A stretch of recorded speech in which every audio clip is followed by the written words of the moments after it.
The executive, the legislature, the judiciary, foreign policy, government policy, civil rights, even battles of religion. We're winning on every single front. This has been a banner week, and we have been winning on everything. We will analyze why and how. Then the mailbag, a lot to get to. I'm Michael Knowles, and this is The Michael Knowles Show.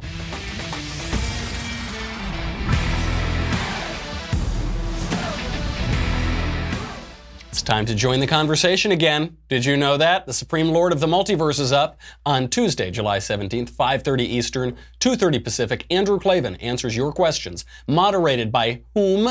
By the beautiful and dauntless Elisha Krause. The Q&A will stream live on YouTube and Facebook for everyone to watch. Only subscribers can ask Drew questions over at dailywire.com.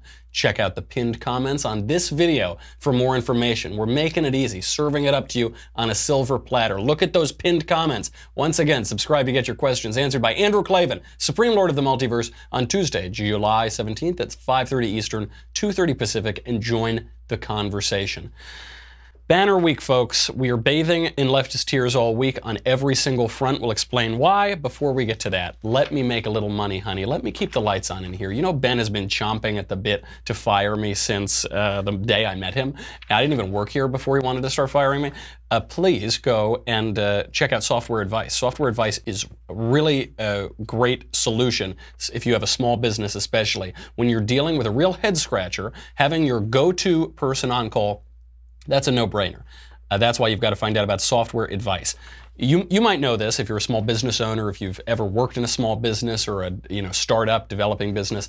There are a lot of problems that you need to solve right away, and you need to have software solutions for them. Now, there are a lot of clients and softwares that you can use, and when you kind of look at the reviews, you say, oh, I don't know, should I pay?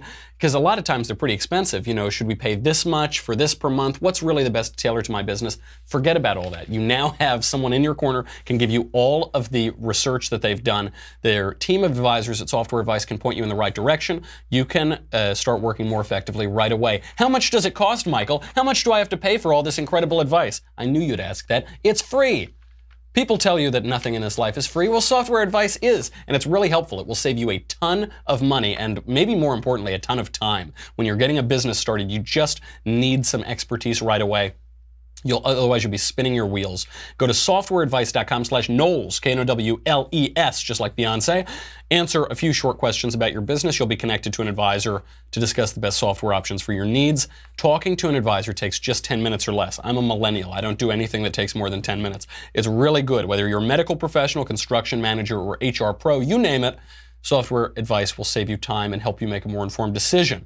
End the software struggle today. I have done this in my own business experience, and it's cost a lot of money and time. Go to softwareadvice.com/Knowles, Knowles, to get started. I wish I had known about Software Advice a few years ago. It would have saved me a lot of time and money. That is softwareadvice.com/Knowles. Connect with an advisor for free. Softwareadvice.com/what?/Knowles. What a week. What a banner week for winning on every single front. And you've got to balance it all. I know some cultural conservatives were worried. They're still a little bit worried about Judge Kavanaugh. Is Judge Kavanaugh sufficiently originalist, sufficiently pro-life, meaning that he'll interpret the Constitution as it actually is written, which does not have a right to abortion? Is he sufficiently rock-ribbed? These are some worries. I will, I think, lay out the case that on every single front this week, we are winning, even on Judge Kavanaugh. To begin, the greatest video, the greatest moment in this presidency all week. I know every week there seems to be a new one, but this is so beautiful.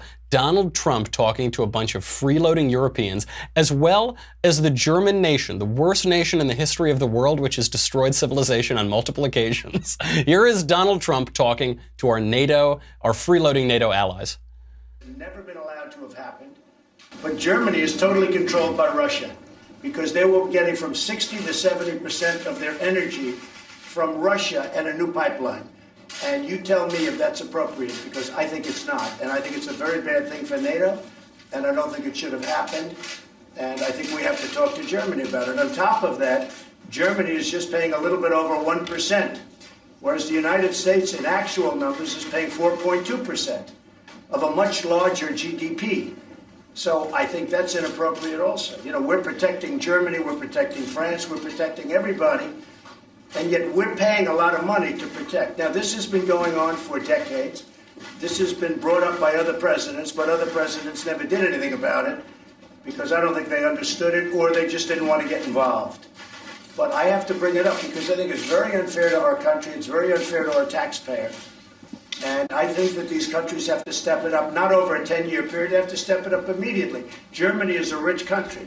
They talk about they're going to increase it a tiny bit by 2030. Well, they could increase it immediately tomorrow and have no problem. I don't think it's fair to the United States. So we're going to have to do something because we're not going to put up with it. We can't put up with it, and it's inappropriate. Ooh, we got to get another batch just for those, like, Bavarian tears or those Prussian tears or something. Very good. Only Donald Trump could do this. Only President Trump could do this. And, you know, I'm a little harsh on Germany. I'm probably at, 1.5% kidding. I'm 98.5% serious, but, a little bit tongue-in-cheek. But he's so right on this point. Only President Trump could do this. Every other president goes up, you say, they're supposed to be paying more, just 2% of GDP. They're not even doing that, though. We're paying 4% of GDP. Maybe they could they, because we're protecting them, and they're undercutting us at every turn. And then also they're importing oil from Russia, so they're buying oil from Russia. We are paying to protect Europe from Russia. Europe is using all of that money to pay Russia. This doesn't seem to make a whole lot of sense. Past presidents can't do that because they don't want to rock the boat. This is an emperor has no clothes situation. This is a situation where all of the presidents come in and they say, well, this is NATO. NATO's been around for decades and decades and decades, and, that's just the way it works. And they don't pay. They're not fulfilling their commitments. But, well, we should pay it. This is how it's always been. Oh, they're giving out money to Russia. Well, that's not good, but that's how it's always been. We can't touch NATO. We can't. NATO's been, by the way, the Cold War's been over for, 30 years now? But, oh, no, we can't touch NATO, this relic of the Cold War. No, we can't do that. And President Trump comes in, he looks at it, he says, hold on. I'm sorry, maybe I'm a little thick, maybe I'm a little stupid because I haven't been in Washington for my entire life, but the way it looks to me is that we're paying more money than we're supposed to be paying to you, and you're not paying the amount of money you're supposed to be paying, and then you're giving all that money to the people we're supposed to be protecting you from. Tell me how that makes sense. And all of the smart people, all of the educated people, all of the expert people, they say, oh, I can't, what a stupid question. Why would he ask that question? Oh, blah, blah, blah. And then you say, well, what's the answer? I say, well, because that's the way it is. Well, the way it is isn't going to work, is it? President Trump is it's so lovely, it's so refreshing to have somebody who's from outside the political process, who's from outside Washington, who's from outside the decades and decades and decades of minor little changes, small little things adding up to this big nonsensical situation. He comes in and he says, doesn't make any sense. I got some fresh set of eyes, it doesn't make any sense. A beautiful thing. The left says Donald Trump is treating our allies like our enemies and our enemies like our allies. That's not true at all. President Trump is just looking and he's saying, it's not a friendship if you're being taken advantage of. If one friend is taking advantage of another so-called friend, that isn't a friendship, right? You gotta be on even footing, and you can't play soft with these people forever. World War II ended 70 years ago. We don't need to keep walking around the situation. So President Trump comes in. I think it's a beautiful thing. It's not like, by the way, they're trying to pretend that President Trump is being really nice to Russia. The example he's using here is that Europe should stop buying oil from Russia. That's actually what the ask is, isn't it? It's saying, stop buying oil from Russia, start buying oil from not start spending money on NATO, start spending money on your own defense. And this is possible, by the way. Poland doesn't buy oil from Russia, do they? There are plenty of places, it's certainly possible not to buy oil from Russia. He's saying this situation doesn't make sense. That's a beautiful thing, and the arguments against it don't make a whole lot of sense either. So on foreign affairs, we really are winning. Just look around the world. ISIS is defeated militarily. North Korea has come to the table. Now, who knows? It looks like they're backing out of that pretend deal. Okay, nothing really ventured, nothing really gained. That's fine. We still have the bigger button that actually works and offers a credible threat of violence in North Korea. The Middle East is doing far better. We've finally come back to our ally Israel, whom Barack Obama gave the one-finger salute to for 8 years, and we've fulfilled an American promise that's gone on for decades to move the embassy to Jerusalem. That's pretty good. We're allowing Russia to help us in the Middle East in so much as they can help us, but without any illusions that we're somehow allies now and we have the identical strategic interests. We don't. We're finally confronting China. China's been stealing our IP for years, making aggressive military action in the South China Sea. Presidents have been whining about it, but they haven't done anything. President Trump is finally forcing them to the table to negotiate on trade. These are huge wins on foreign policy. Foreign policy, I don't know, could be going really any better than it is right now. How about on domestic policy? The federal bureaucracy has been growing and sprawling and undercutting the democratic process for years and years and years. And this is not some new Trump talking point. Conservatives have been talking about this for years. Antonin Scalia said before he died that the administrative state is the greatest threat to liberty in the United States. So are we taking them on? Here we go. We've got Republican Trey Gowdy taking on a bureaucrat extraordinaire trying to undercut a Democratic election in 2016. Peter Strzok. Here is the committee hearing. We don't want to read text message after text message dripping with bias against one of the two presidential candidates. We don't enjoy finding compelling evidence that the FBI director had predetermined the outcome of the case months in advance. But that is, thus far, what we have found. And these are only small pieces of the larger puzzle. The more information we acquire, the more interviews we conduct, and the more sources we contact, the more we learn. It has unfortunately taken a great deal of effort to get our executive branch agencies to cooperate with our legitimate congressional oversight. But we have made substantial progress, and it is a credit to our investigative task force members and staff. For all those in this room who continue to disparage our investigation as mere conspiracy theory, and for all those who have chosen to ignore serious irregularities and potential crimes that we have uncovered, I say this: imagine if you were under investigation.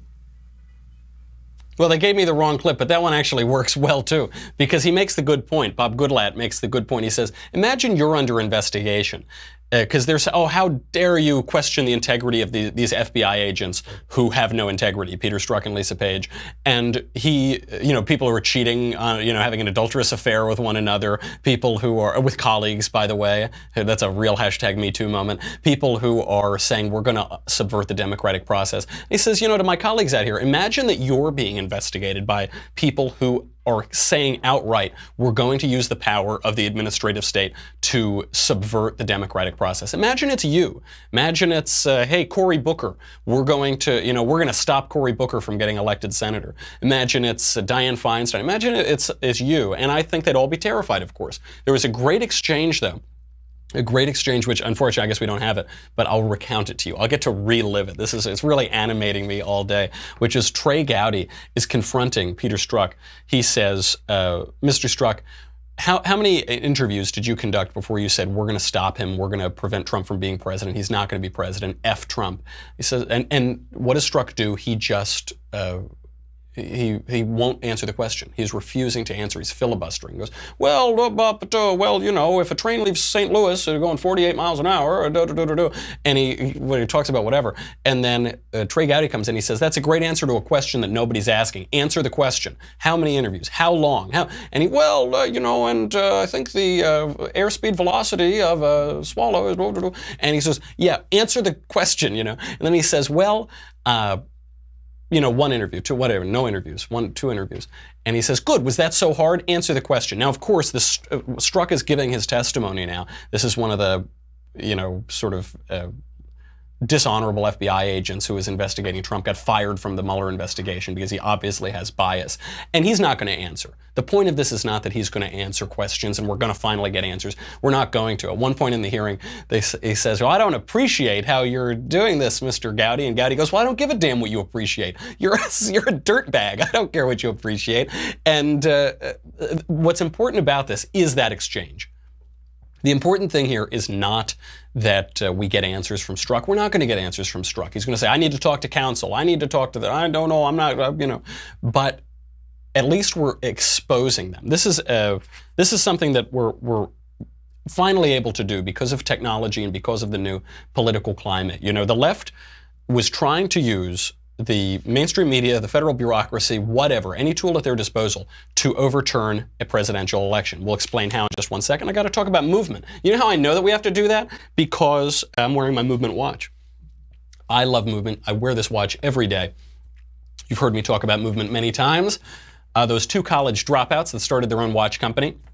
This company has grown like crazy. Even just in the time that we've been talking about them on the show, they now have sold almost 2 million watches in 160 plus countries. They continue to revolutionize fashion on the belief that style shouldn't break the bank. Occasionally, they'll send me a freebie, and I'm really hoping they send me more freebies because they have even cooler watches out now. They're unrolling a few new collections. This one came out a little while ago, the Revolver collection. I can't tell you how many compliments I get on this watch. It's really cool because it's both sleek and modern, but it's got this real retro look. It's not, it's not too busy. It's not got a million things going on. It's just a really slick-looking watch. It's come a long way from being crowdfunded out of a living room. They also now have expanded to sunglasses, fashion-forward bracelets for her or him. It's 2018, man. That's cool. Get with the program. Get with your preferred pronoun. Movement watches are all about looking good and keeping it simple. I really, everywhere I go, I was up in Santa Barbara over the weekend, people were complimenting me on this watch, and it's across the spectrum of people. So like sort of traditional, tie, blazer wearing conservatives compliment it, and also on rare occasion when I'm hanging out with like cool guys in LA who have like spiky hair and man buns and whatever, they compliment it too. It just is really broadly appreciated. Movement watches, by the way, start at just $95. At a department store, you would pay $300, $400, maybe $500 for a watch of this quality. But Movement cuts out the middleman. They sell direct online, so you don't have that retail markup. And that retail markup, by the way, can be 5x, 4x, I mean, really high. Classic design, quality construction, and styled minimalism. Get 15% off today with free shipping and free returns. Don't say I never did nothing for you. Celebrate this banner week for American liberty. Go to movement.com/covfefe, MVMT.com/covfefe, C-O-V-F-E-F-E. You only put the vowels in after the slash. Before that, it's only consonants. Then you get vowels after the slash. See why Movement keeps growing. Check out their expanding collection, MVMT.com/covfefe, C-O-V-F-E-F-E, and join the movement. Seriously, it's so nice. Back to how the left is subverting a presidential election. They did this to Richard Nixon, the impeachment of Richard Nixon. Nixon won in a landslide. They used every tool at their disposal, the press and the bureaucracy, the deep state, to overturn that election. They've been trying to do it again. So what they do is they have this facade of a scandal, the Russia collusion. It's just a facade of a scandal. Explain to me how Trump colluded with Russia. Just have a minute. Just explain to yourself. Think for a second. How did Trump collude with Russia? We've been talking about this for 2 years now. What do I know? How did Trump collude with Russia? You probably can't explain how, right? Because there's no evidence. It's just the facade of a scandal. And what this does, what these hearings do, when you get Peter Strzok, one of the FBI agents investigating this, who clearly had an anti-Trump bias, who was saying, I'm going to use the power of the state to stop Trump from becoming president. When you bring them up there, you cut through that facade and you expose the American people to directly what the so-called scandal is. They see it clearly. This is the great change in 2016, 2017. You've got a president who is skipping the mainstream media, talking directly to the American people, largely via Twitter.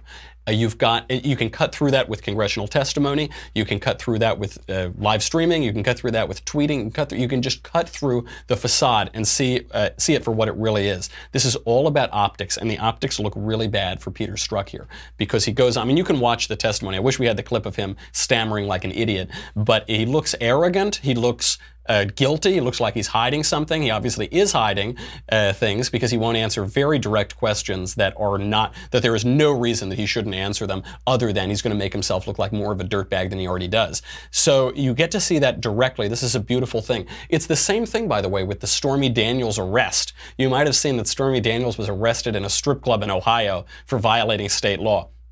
That's fine. She's a stripper. This wouldn't be the first time, somebody who works primarily in Vice gets arrested for something like that. But what is it about? It's all about the optics. Do I really blame Stormy Daniels for the crime of rubbing up on gentlemen at a strip club? No, that's what she does, right? That's her job. But we get to see it now. We actually see what's happening. What the left wants to paint is that Stormy Daniels is this heroic feminist victim of Donald Trump's aggressiveness. No, she's a professional stripper who gets paid to have sex on camera. That's what she is. Now, that doesn't mean, that she can't be victimized, but she isn't victimized here, that's for sure. And you're just seeing it. If you were just to watch the mainstream media, you say, oh, Stormy Daniels, this heroine, Joan of Arc, But then you see, no, she gets arrested for rubbing her body all over men in a strip club. That's the reality of her life. She's still working to get paid to have sex on camera. She's still working as a stripper, off camera, perhaps. She's still doing that. That's the reality of it. She's being paid to degrade herself. And when you look at what all of these scandals are, it does seem like they're people who are getting paid to degrade themselves. Michael Avenatti is the real prostitute in this situation because he's glommed onto these fake scandals and these facades of scandals to get himself on CNN 27 hours a day. I mean, even the left is finally knocking him for it. They're saying, Michael Avenatti is taking down Trump one CNN hit at a time. It's just, this guy really seems to like the camera. The most dangerous place in the country is between Michael Avenatti and a TV camera. But you're finally seeing it. That's a very important thing because the more that we can show the American people the reality of this, the less likely they are to buy the left's ridiculous narrative. If all the American people are exposed to is the narrative, they might be duped by it. But luckily, the reality is on our side. So all we have to do is just shine a light and expose it. You saw yesterday, I played that clip of CNN. CNN was talking to an illegal alien woman, who said her child was gone, it was separated from her, and they asked her how the kid's doing. And the woman said, dice que está muy bien. He says he's doing very well. And CNN translated it and said, oh, everything's terrible and Trump's a monster and they're crying and it's awful. But when you see the reality is on our side. When you see the fake narrative, then people get confused. How about on the economy? So that's just on the bureaucracy part of it. On the economy is doing so well. People ask me, they say, the lefties will try to say, well, it's really secretly the economy is doing very poorly. But even though it seems like it's doing great, the economy has basically never been better. Unemployment is at an 18-year low. There is a labor shortage right now. That's good for two reasons. One, there are more jobs to fill than people to fill them. And two, it means wages are going to go up. Wages have stagnated for a long time at this point. Over a decade, largely, they've stagnated in the middle class. And now wages are going up because there's a labor shortage. That's wonderful. Jobless claims were at a 44-year low just about. All excellent news on the economy. This also ties into the immigration issue because when you flood the country with immigrants and illegal aliens, wages tend to go down, especially in certain sectors. They can really destroy the labor market. So in that respect, Donald Trump is winning both on the main issue of his presidency and on the economy, which is what people care about because they see it so viscerally. It affects their pocketbooks. On civil rights even.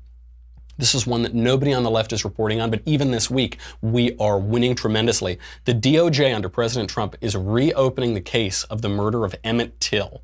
This murder happened in 1955. It's when a bunch of murderers killed 14-year-old Emmett Till, J.W. Milam and his half-brother Robert Bryant. They killed him for allegedly flirting with a white woman. There's no evidence, really, that he flirted with a white woman, but they killed him for that. Emmett Till came in to town from Chicago, and he was killed, brutally murdered, and ripped apart, and his mother actually demanded an open casket funeral to show the world how gory and awful this was. And by the way, after they were acquitted, Milam was acquitted within an hour, I think. They said the all-white jury would have acquitted him sooner, except they took a break to have a soda. I mean, this was no trial at all, a total show. And Milam confessed. This is what he said, the murder of Emmett Till in 1956. A year later, he said, "What else could we do? He was hopeless. I'm no bully. I never hurt I'll use the word ninja. Let's just say ninja. I never heard a ninja in my life. I like N-words in their place. I know how to work them. But I just decided it was time a few people got put on notice. As long as I can live and do anything about it, N-words are going to stay in their place. N-words ain't going to vote where I live. If they did, they'd control the government. They ain't going to go to school with my kids. And when an N-word gets close to mentioning sex with a white woman, he's tired of living. I'm likely to kill him. Me and my folks fought for this country. We got some rights. I stood there in that shed and listened to that N-word throw that poison at me, and I just made up my mind. Chicago boy, I said, I'm tired of them sending your kind down here to stir up trouble. Damn you, I'm going to make an example of you just so everybody can know how me and my folks stand." And then he viciously killed him and tied his body to a weight and drowned him, killed him in a river. That was the admission. Now the DOJ has new information. They've said they haven't released any information on what that information is, but they have reopened the case under President Trump, and that is a very good thing. So it's ironic that President Trump is being called a racist based on nothing, by the way. Nobody called him a racist before he ran for office as a Republican. Now all of a sudden he's a big racist. They're calling him a racist. This guy is focused pretty clearly on civil rights. The example of this is not too long ago. President Trump issued a pardon for Jack Johnson. Jack Johnson, probably, what is it now, almost 100 years later, almost a century later, Jack Johnson was the first black heavyweight champion boxer. I'm not talking about the pop guitarist that only suburban white girls like, Jack Johnson. I'm talking about the heavyweight boxer, the first black heavyweight champ boxer. So Jack Johnson was serving a 10-month stint at Leavenworth in 1921, and his crime basically was traveling with a white woman. What he was convicted on was the Mann Act for bringing a prostitute across state lines. The Mann Act was to stop human trafficking. But Jack Johnson had a checkered past with women. I'm not saying this guy was a saint, but it was a consensual relationship he was in with this woman, and he was basically arrested for the racial crime of traveling with a white woman. And Woodrow Wilson, of course, wouldn't grant him the pardon, and both President Bush and President Obama were asked to pardon Jack Johnson posthumously, and they said, no, we're not going to do it. What's the point? It's a little dicey because he had a checkered past himself, and we don't want to do it. President Trump heard about this, and he said, yeah, let's do it, of course. That's justice. It was injustice that he got arrested. It was obviously a racial thing, and we're going to pardon him. This is only the third posthumous pardon by any U.S. president, and President Trump did it. Why? He has this apparently strong focus on civil rights. That's a pretty good thing. I've got to say goodbye to Facebook in a second, but I do want to clear up some questions on the court, because this is the real area that we're winning, and I think there's a little misinformation out there. A lot of conservatives were very excited about Judge Amy Coney Barrett, because she seemed so rock-ribbed, worked for Scalia, very pro-life, but more importantly would be a textualist, and therefore the pro-life cause probably would win. And this guy, he doesn't seem quite as rock-ribbed to some people. That said, he's pretty good. First of all, they have nothing on this guy. The Washington Post found the big scandal on him. The scandal is Supreme Court nominee piled up credit card debt by purchasing Nationals tickets. So, and by the way, he paid off the credit card debt. So basically the headline is Brett Kavanaugh used credit cards ever and went to America's favorite pastime. He also likes Brett Kavanaugh piled up credit card debt eating apple pie. Okay, sure. And they said he doesn't have a lot. He's not rich. He only has assets between $15,000 and $60,000. Brett Kavanaugh has spent his career in the public sector as a judge. If he were rich, that would throw up red flags, wouldn't it? But what they're saying is breaking. Brett Kavanaugh, apparently too upright a citizen, too dignified a judge to make a lot of money on the side. This is a very good thing. So everything they try to throw at him, it just doesn't work at all. And he's got a ton of pro-life credibility. That's the other thing. People are trying to say he won't overturn Roe v. Wade. Who knows how he'll rule? Who knows if a court with Kavanaugh on it will overturn Roe v. Wade? It certainly seems it will whittle away at it. But he's got a lot of pro-life cred. He did say, he did rule in Garza v. Hargan that as the ACLU tried to argue, that's an illegal alien has some right to an abortion on demand. He said that was ridiculous, and that was right. He ruled for the Priests for Life in Priests for Life versus HHS on the question of religious liberty and whether they have to provide abortifacient drugs, abortion drugs, to Chuck Schumer in 2006. He did say that Roe v. Wade is binding precedent, but a lot of pro-lifers are saying, this is the big red flag. They said it's binding precedent. That's not a big deal. Only because he prefaced it, he said, if confirmed to the D.C. Circuit. If confirmed, sure, as a lower court judge, he can't overturn Roe v. Wade. Of course not. But the language, you have to watch the precise language here. Judges use very precise language. That's like their job, He also, they said the same thing about Gorsuch. Gorsuch said similar things, and nobody is saying that he's a weakling on abortion or on Roe v. Wade. And then during an AEI speech, American Enterprise Institute, Judge Kavanaugh said, he alluded to the general tide of freewheeling judicial creation of unenumerated rights that were not rooted in the nation's history and tradition. He's talking about Roe v. Wade. And that's pretty strong language. The judicial creation of rights that were not rooted in the nation's history and tradition. Taking a pretty hard swing, and he's talking about it. In that, if you read the speech carefully, he starts talking about it right after he talks about slavery as this great flaw, this great oversight, this great American crime. And I think that juxtaposition is important because the argument against abortion is the argument against slavery. You don't have a right to do something to another person, to kill another person, to steal their liberty, to take their life. You don't, the argument for overturning Roe v. Wade is a constitutional one. The argument for pro-life is the same argument for abolition. It's the same one. You don't have a right to oppress people, tyrannize people, kill them, take their labor. And the fact that he's juxtaposing those two things is a very good sign. And then finally, all right, I've got to say goodbye to Facebook and YouTube. I'll talk about how we're winning the religious war, then we'll have to get to the mailbag. But before that, if you're on Facebook and YouTube, go to dailywire.com. You're probably not on YouTube because YouTube's clamping down on us now. YouTube actually is manipulating the subscription feed to curate your choices. You might have seen this news article, to curate your choices, to put all the lefties up at the top and bury conservatives. That means that users might not get notified if a channel goes live, even if you subscribe to our channel. So in order to make sure you still get notifications, go to not only subscribe to Daily Wire on YouTube, but also ring the little bell so that you will get subscriptions when we post content. What do you get? $10 a month, $100 for an annual membership. You get me, The Andrew Klavan Show, The Ben Shapiro Show. You get to ask questions in the mailbag. You get to ask questions in the conversation. None of that matters. A banner week. Everything going well. And you're going to need this to drink the Peter Strzok vintage right now. I know he's not talking a lot on camera in this testimony, but are those tears flowing behind the camera, off stage. Make sure you have this or you might drown. Go to dailywire.com. We'll be right back. A lot more of the show to go.